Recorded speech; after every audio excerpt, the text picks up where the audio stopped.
trial that is to be borne by the Bangladesh government. And will there be such trials? Certainly there would be.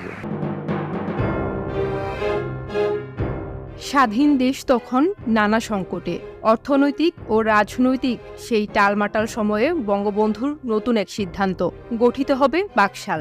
পরিকল্পনা মাফিক 1975 সালের 5 জানুয়ারি গণতন্ত্রের পরিবর্তে একদলীয় শাসন ও রাষ্ট্রপতির সরকার প্রতিষ্ঠা করা হয়। সকল রাজনৈতিক দল বিলুপ্ত করে বাকশাল করেছিলেন বঙ্গবন্ধু শেখ মুজিবুর রহমান।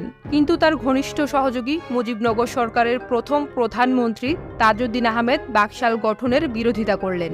এ নিয়ে তাদের মধ্যে মতবিরোধ সৃষ্টি হয়। সব রাজনৈতিক দল নিষিদ্ধ করে একমাত্র রাজনৈতিক দল বাকশাল গঠন করাটা তাজউদ্দিন সমর্থন করেননি। তাজউদ্দিন কন্যা শারমিন আহমেদের লেখা তাজউদ্দিন আহমেদ নেতা ও পিতা বইয়ে বাকশাল গঠনে তাজউদ্দিন আহমেদের আপত্তি ও মন্ত্রিসভা থেকে তার পদত্যাগ অংশের বর্ণনায় শারমিন লিখেছেন, স্বাধীনতার পর বঙ্গবন্ধু ও তাজউদ্দিনের মধ্যে দূরত্ব ক্রমশই বাড়তে থাকল।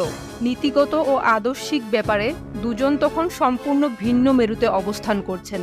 তাজউদ্দিন ততদিনে সিদ্ধান্ত নিয়ে ফেলেছেন যে তিনি আর মন্ত্রিসভায় থাকবেন না। শেখ মুজিব যেদিন ইস্তফা দিতে বলবেন সেদিনই তিনি ইস্তফা দেবেন। নিজে থেকে ইস্তফা দিয়ে শেখ মুজিবকে বিব্রত করবেন না, আবার তার আজীবনের নীতি ও আদর্শের সঙ্গেও আপোষ করবেন না। তিনি রাগ করে কদিন অফিসে যাননি। তাজউদ্দিনের বাসায় এলেন বঙ্গবন্ধু। তাজউদ্দিনের সঙ্গে বঙ্গবন্ধুর তখন ভীষণ তর্ক চলছে। তাজউদ্দিন তাকে বলেছেন, মুজিব ভাই, আজকে আমি আপনাকে যে কথাগুলো বলবো আমি জানি আপনি সে কথাগুলো যুক্তি দিয়ে খণ্ডাতে পারবেন না। বাকশাল গঠনের ভয়াবহ পরিণাম সম্পর্কে বললেন তাজউদ্দিন। প্রশ্ন তুললেন আরো নানা প্রসঙ্গে। পরবর্তী সময়ে বাকশাল গঠনের মাধ্যমে একদলীয় শাসন ব্যবস্থার বিরুদ্ধে তাজউদ্দিন তার চূড়ান্ত মতামত বঙ্গবন্ধুকে জানিয়েছিলেন। ব্যক্তিগত সচিব আবু সাইদ চৌধুরীকে সাক্ষী রেখে তিনি বঙ্গবন্ধুকে ফোন করে বলেছিলেন, আপনি একদলীয় শাসন ব্যবস্থা করতে যাচ্ছেন, কিন্তু আপনাকে আমি অনেকবারই বলেছি আমার দ্বিমতের কথা। আজ আমি আমার চূড়ান্ত মতামত দিচ্ছি, আমি আপনার এই একদলীয় শাসনের সঙ্গে একমত নই। By taking this step you are closing all the doors to remove you peacefully from this position. দেশি ও বিদেশি ষড়যন্ত্রের দ্বারা প্রভাবিত হয়ে বঙ্গবন্ধু তাজউদ্দিনকে মন্ত্রিসভা থেকে পদত্যাগ করার নির্দেশ দিলেন। ৭৪-এর ২৬ অক্টোবর সকাল ১০টায় জাতীয় অর্থনৈতিক পরিষদের বৈঠক বাতিল করে দেওয়া হয়। বেলা ১১টায় মন্ত্রিসভায় বিশেষ বৈঠক শুরু হয়। বৈঠকের অব্যাহতির পর তাজউদ্দিন আহমেদকে পদত্যাগ করতে বলেন বঙ্গবন্ধু। ৭৪-এর ২৬ অক্টোবর দুপুর ১২টা ২২ মিনিটে তাজউদ্দিন আহমেদ মন্ত্রিসভা থেকে পদত্যাগ করলেন। রাষ্ট্রপতি মোহাম্মদ উল্লাহ তার পদত্যাগ পত্রটি গ্রহণ করেন। পদত্যাগের আগে তিনি অর্থ, বন ও মৎস্য উন্নয়ন ও পশুপালন মন্ত্রীর দায়িত্ব পালন করেছিলেন।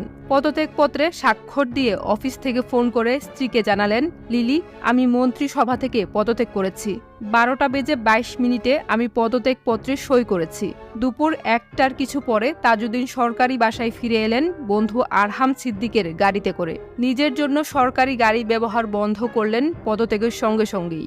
বাড়ি ফিরে পিয়ন আমির হোসেনকে বললেন ছাদ থেকে পতাকা নামাতে। তিনি বাড়ি ফিরে আসার পরপরই বাড়ি লোকারণ্য হয়ে গেল।